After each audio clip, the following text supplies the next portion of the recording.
first thank Ralph Schultz, who I happen to know is the president of the Chamber of Commerce as well as the CEO, and thank him, not just for those kind words, but for his leadership, quite frankly, both during difficult times and excellent times. And as we move into excellent times, again, the leadership of the Chamber and the membership of the Chamber is critical to all of us, especially to the people gathered in this room.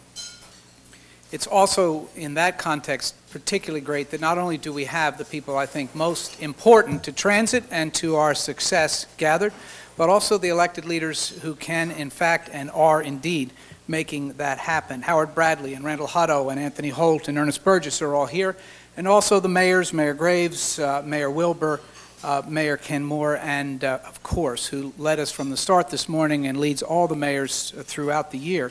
And then also Mayor Bill Koch from Forest Hills. Mayor Carl Dean, I know, will be here in a moment. Probably coming down the hill I just came down on the way here. I was walking, you'll be pleased to know, to this meeting. It was a block and a half, but I walked it. And as I was coming down, I looked off to the right, and there was the megabus.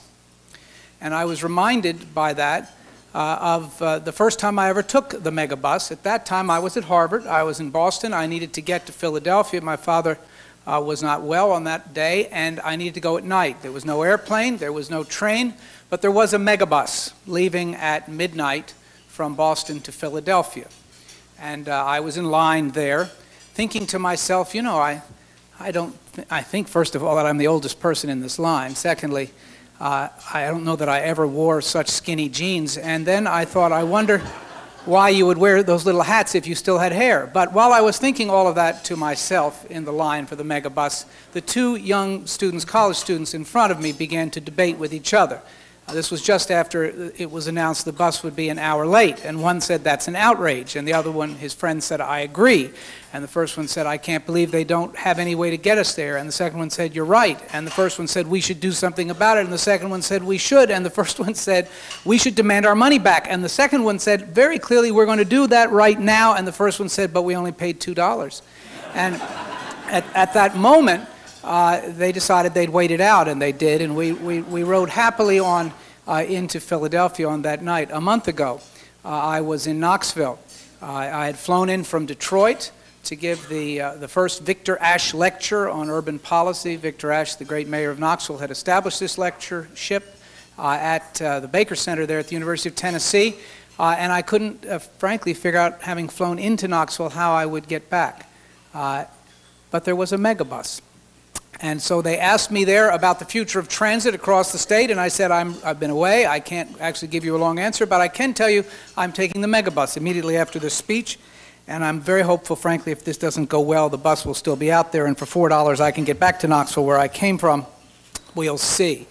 It is an honor. It's a privilege to be here at what I think is frankly, the precisely right time for this discussion. It is the right group of people, both invited, but more importantly, who showed up. And it's the perfect place here in this building, in the center of this city, to talk about Middle Tennessee and the future.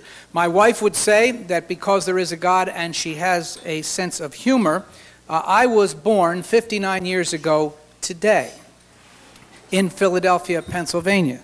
I grew up taking the Media local commuter train on the Pennsylvania Railroad to the center city. I rode what was then the last and still existing interurban trolley system in America, to the subway, to the museums in the center of the city. I took the Chester O bus for a quarter, as I recall, to do my suburban shopping.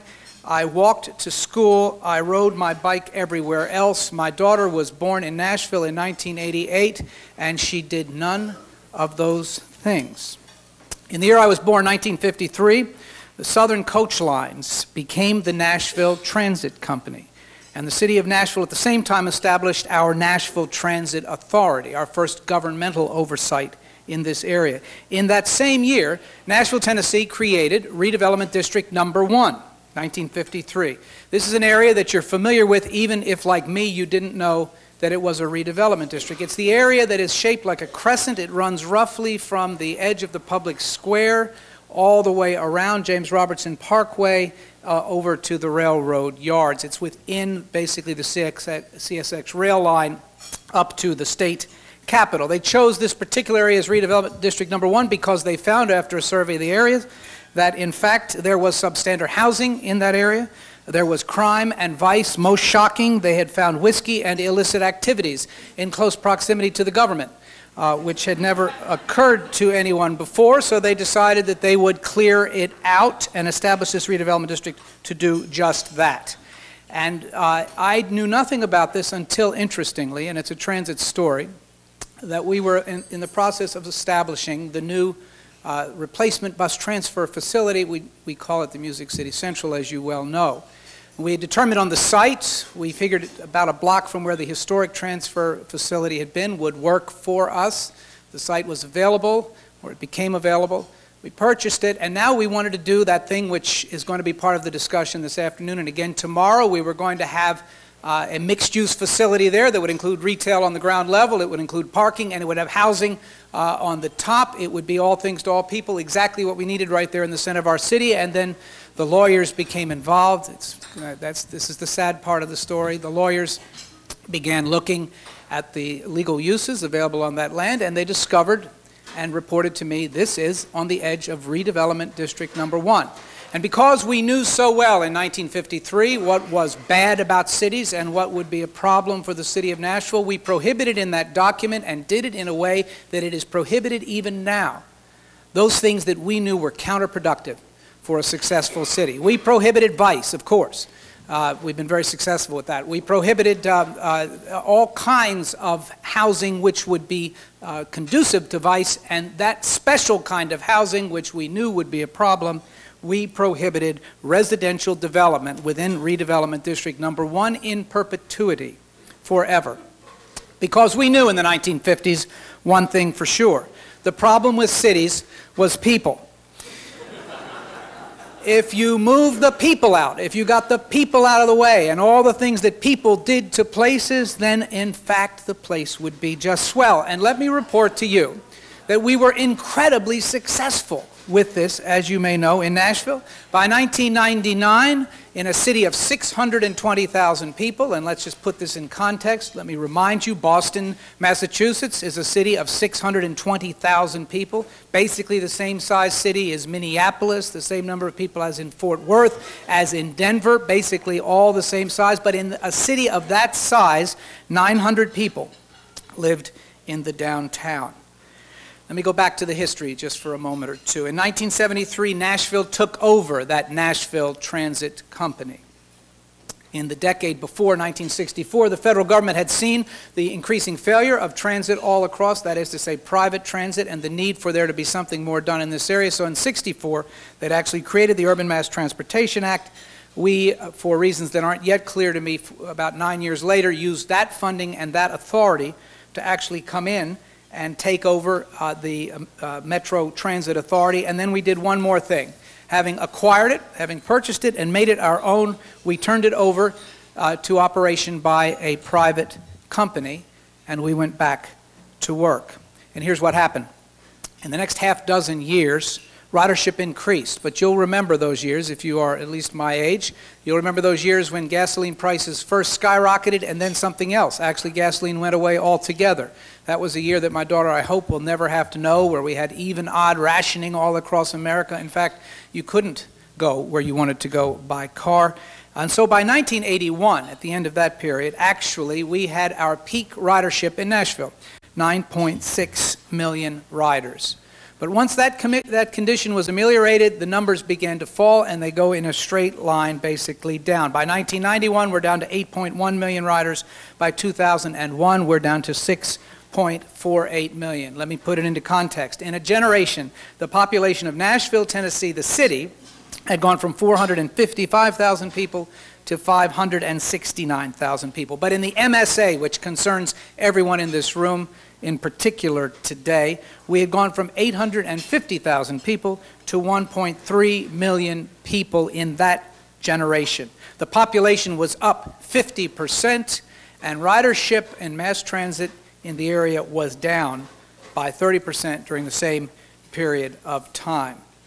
During the same period, basically the same generation, something else began to happen. It actually scientifically began earlier, but we didn't notice it until that generation had begun.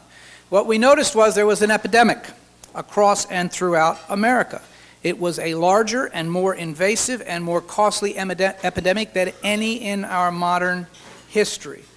It was not until 2002, actually, that the Surgeon General, David Satcher, who had served as the president of Meharry Medical College from 1982 till 1993 in this town, but it was in 2002 that Dr. Satcher said there is, indeed, in fact, scientifically, an obesity epidemic in America. And I quote him now, "It is a major threat to life," close quotes.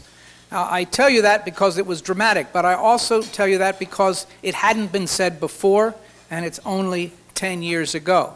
But having only recognized this problem 10 years ago, you know the stark facts right now as I speak to you. 2/3 of all adults in America are overweight or obese. 1/3 of all children in America are overweight or obese. 37% of all adults are pre-diabetic. During the course of the lunch, you can look to your left, you can look to your right. If you're not already diabetic, you know you can do the math. It's the kind of math even a mayor can do. 1 out of 3 are pre-diabetic right now. The cost, $190 billion annual cost per year for obesity-related illnesses. 21% rather, of all medical spending in America is on obesity-related illness. Cost to business, $4.3 billion per year, and that's really just on absenteeism alone. The other costs are incredible, and many of them hard to capture, frankly. We're now beginning to install new airplane seats for the larger people who are flying. We have difficulty calculating, but we know there is a cost in jet fuel to fly much heavier airplanes because of the people inside of them. We know that we've had to replace most of the wheelchairs in most of our airports and in most of our hospitals with new larger wheelchairs, but I'll give you a very early warning sign in Nashville. We had begun to invest in fire trucks. It was time to bring new firefighting equipment, and we invested and we brought them, and we had a great celebration. I remember it still. And then we sent them out to the fire halls, where suddenly the reports came back. Actually, these new fire trucks have smaller seat belts, and they don't fit around many of the firefighters who drive the fire trucks. We had to reassign the fire trucks in the city of Nashville to fit the people who were driving them. It's the kind of cost no one would have foreseen, but it's the kind of thing that's going on and continues to go on all across America. The costs of this epidemic are everywhere, and of course I've tried to finish these remarks just as the entree is served, and as you look out over the 2 rather large desserts I see gathered there, one chocolate and one probably even more full of calories in front of you. This should be a happy birthday message, and so I will try to move quickly to that aspect of it because, and this is the good news, we do now understand. I mean right now, we understand where we've been. We have a clear understanding in a way we never did before about where we are right now. And actually, for the first time in our history, literally, we know what to do. Not just right now, but in all the years ahead, and not just about obesity, but about, frankly, the future and success of our cities. So let me start out again with a little bit of a personal story. It was 1999, and we were having an election here in the city of Nashville for the position of mayor. There were 3 primary candidates, and there was only one national story that I recall that actually ran outside of the city about that campaign. And it was in the Wall Street Journal. And the Wall Street Journal wrote a story in which it said, the 3 candidates, the 3 leading candidates or primary candidates for the city mayor of Nashville all agree on one thing. And they all agree that Nashville does not want to be Atlanta. And that whole story, a very long story in the Wall Street Journal, focused on that aspect of our agreement as we went forward in our campaigns with our hope of being elected. Now let me say straightforwardly, it's possible I know that the CDC representative is here and spends a good part of his life in Atlanta. There may be other people here from Atlanta. There were things that we liked about Atlanta. They weren't in the story. I remember we drank a lot of Coca-Cola during that year, and we liked that Coca-Cola. There are good things one might say about Atlanta, but I don't have time, and it's not my job right now to say those things. But what we did agree about is that the way in which the city had evolved and its inability at that time to respond to the transit needs of the people there were the things that we wanted to avoid. We were in favor of the place growing, and indeed we wanted it to grow, but we were all together about the fact that the growth that we foresaw could in the end impede everything that we cared about in the place that we came from if we didn't do something now to address that particular issue. About that we agreed, and actually everyone I think in the region agreed as well. Indeed, if we had wanted to be in Atlanta, we would have gone there already, probably, and stayed there, assuming that we could get past Chattanooga. So, I concluded after that election that I ought to figure out a little bit more about where we were, and I had the great help of the Chamber of Commerce then, as I did throughout. The Chamber was very focused in a way, frankly, no one else was, about the importance of transit generally, about the importance of transit and development, and then lastly about the issue of quality of life and the way these things impacted each other. And I set about actually to rethink the way in which we organized and ran our transit in the city of Nashville, and realized that we had given over full control to outside entities, and we made a change. First, we hired Paul Ballard. And I point that out to you because Paul Ballard is worth recognizing in this meeting, and I hope he is throughout. But again, it's the context. It's only 10 years ago this year that we, for the first time in the history of the city and the region, hired one person and said, you're in charge. You're responsible. You're responsible for transit, not just in this city, but ultimately in Middle Tennessee. And he set about figuring out where we were, and came back through that natural, wonderful process of budget preparation and then budget presentation to meet first with the finance commissioner in the city of Nashville and then with the mayor in the city of Nashville, ultimately to present to the city. And I remember that first meeting when Paul came in and said, this is 2002, we have 125 buses. Since I didn't know that, I was sort of pleased. He said, now more than 1/2 of the buses that we have are eligible for antique license plates. More than 1/2 of the buses in the city fleet are over 25 years of age. The normal standard in America for replacement of buses, at least at that time, is 12 years. And we have a problem, Mayor. And we did. And it wasn't just us, actually. It was everyone who ever got on a bus, or anyone who ever dreamed of riding on a bus, or the people who drove the buses, because at a minimum, you ought to have some sense it would come when you wanted it to come. But even perhaps as important, you would hope that it would actually get where you were going at roughly the day or time that you'd set out to get there. And a 25-year-old bus did not do either of those things. So we did what the people of Nashville wanted to do, and the people of the region ultimately came to understand and support, which is we started to invest. We more than doubled our local contribution in mass transit in the succeeding now 4.5 years. And as of today, with the support of Carl Dean and the City Council of the City of Nashville, in fact, the local contribution has tripled over the base year of 2002. From $8.6 million annually to $26 million annually. And the fare receipts, which then follow that investment, have doubled nearly during that same period of time. And ridership, you know, and it's worth celebrating every time you can, has now reached an historic high, not just a high over that low point I mentioned before, but in the whole period of time during which we've been keeping records in this city, during the public time of control and ownership. A ridership now of more than 10 million. And the RTA story is just, in fact, as shocking, striking, and wonderful. The RT route, that one route to Murfreesboro that was in place when I became mayor, had then resulted in 43,000 rides per year. And the ridership now on the RTA, as you know, is 570,000, more than 10 times as great.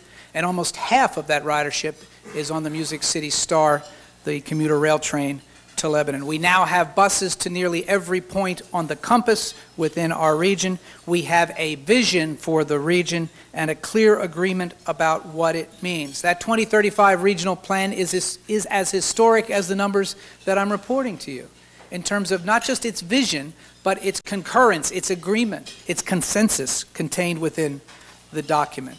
And we can now see, almost from here, the development in Wilson County that will occur along that line at Hamilton Springs, understanding what that will do in Wilson County, but ultimately what it will do throughout our region as others understand what the cities that have gone before have understood.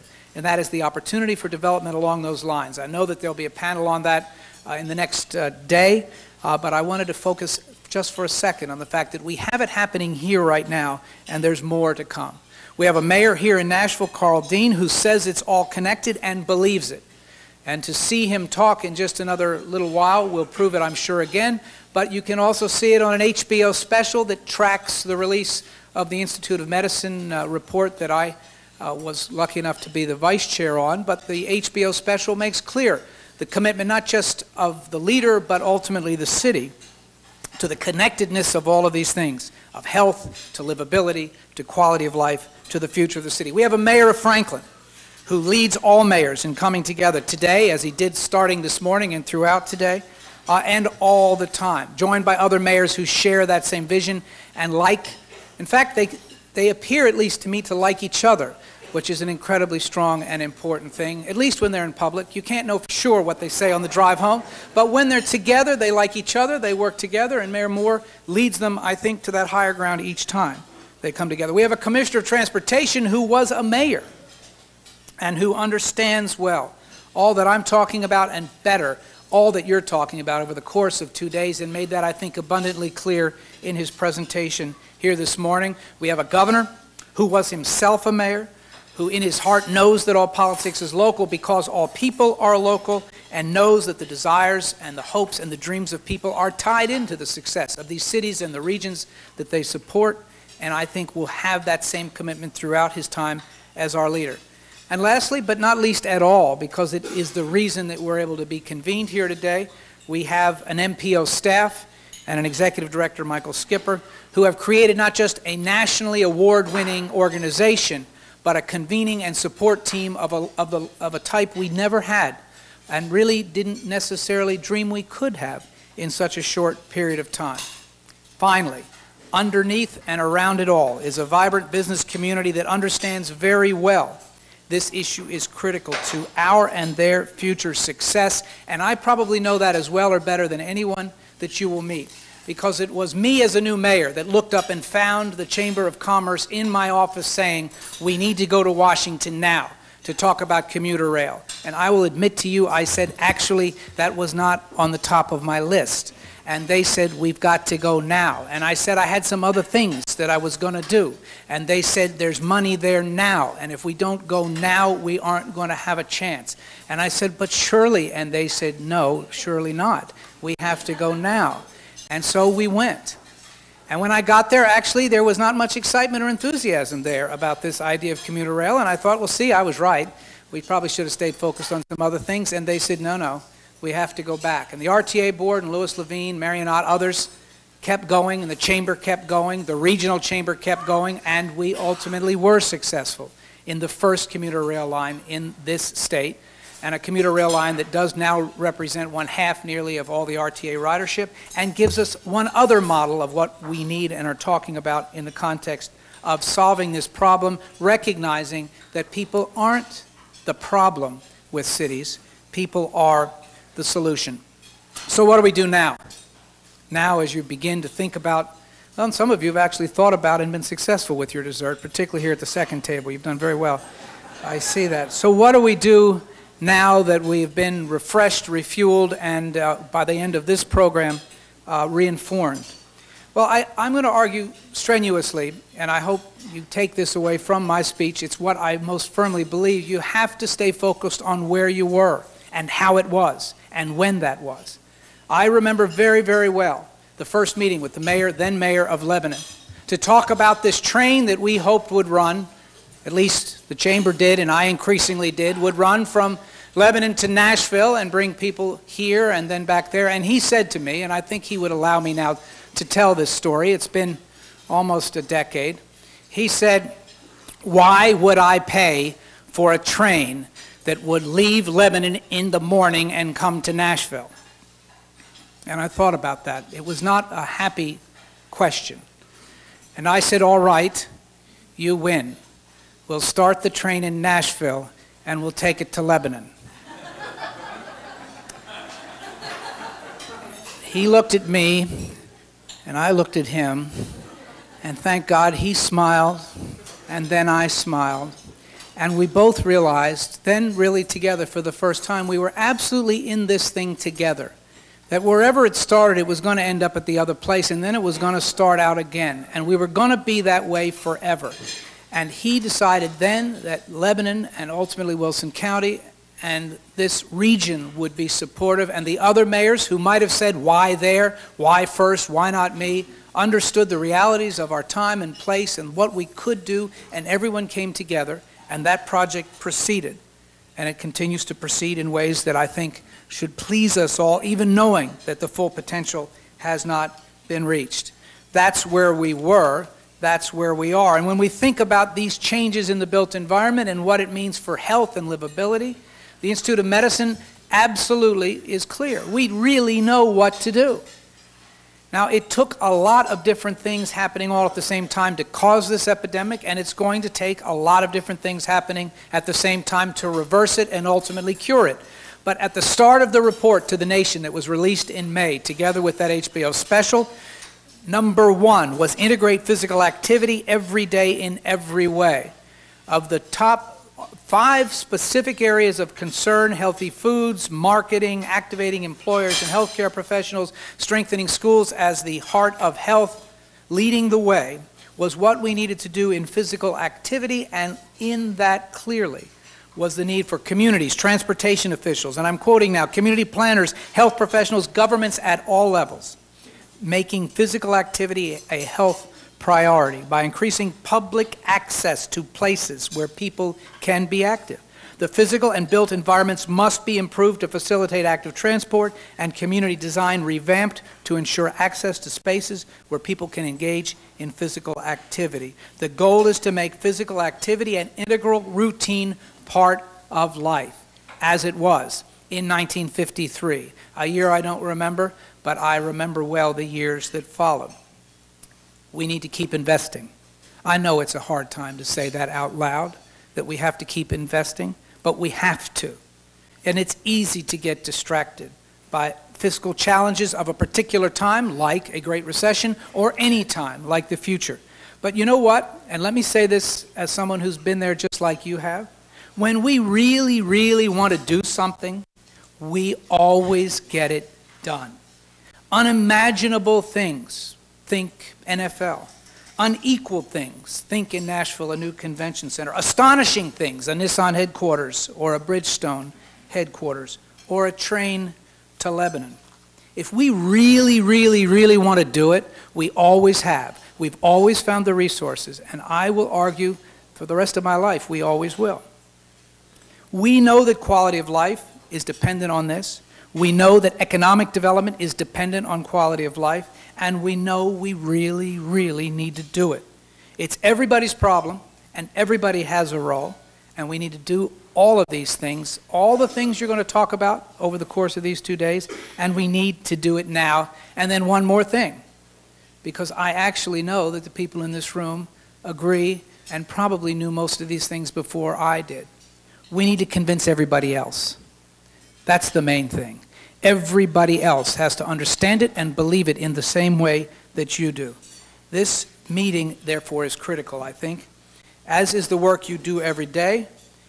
For nearly half a century, many wrong choices were made, or no choices at all, and most of those have at least begun to be reversed by a focus for less than a decade on doing the right things. So, I acknowledged it was my birthday, and that didn't seem to impress very many of you. So No, it's all right. That's okay. I kind of expected it. So today, you should know, is also, and more importantly for you than for me, St. Crispin's Day. This was the Battle of Agincourt, you may recall, when the outnumbered English forces on this day were victorious over a much larger group. Some of you, I'm sure, are prepared, and perhaps will later today, recite Shakespeare's St. Crispin's speech, which was so critical to Henry V, and if we have time, we can do it together at the end of this remarks, but I don't think so. Here are the critical words. But we in it shall be remembered, we few, we happy few, we band of brothers, and now we know sisters too. So, I believe, will all of you be remembered if you do those things you know to do and do them like you and I never imagined possible before, but now see clearly that you can. And having said that to you, it's happy birthday to me, it's happy St. Crispin's Day to you.